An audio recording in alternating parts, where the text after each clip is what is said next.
my husband wayithathe ifoni so ezwe ukuthi uthini uKelly wayesho ukuthi uSenzo selimele ulimale kade elamula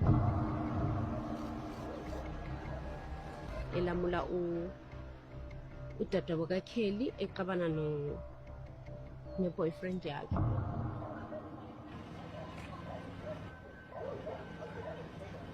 On the night that Senzo was killed, Kelly Khumalo made few very important calls. One call was to Senzo's wife, Mandisa, whom she hated. Second call was to Senzo's sister. Another call that she made was to Chico, a veteran musician, music producer, well respected and successful.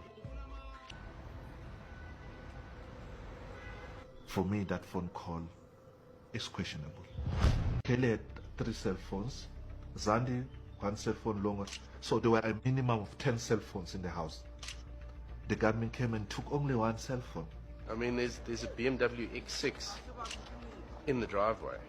The keys are there on the dining room table, and you leave it. Something happened there that's not robbery. And the robbery was a cover-up. By who? That's what we cannot point to.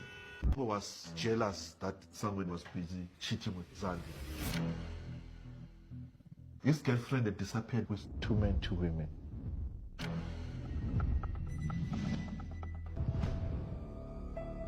They say Longwe didn't greet anybody except Kelly's mom, was mad at them, didn't want to talk to them.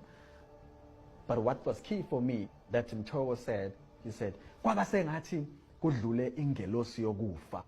Thokozisi and Tumelo were Senzo's buddies, and they didn't know Longwe from above. So, and if Longwe indeed killed Senzo, I don't understand why will they try to protect him. I don't get it.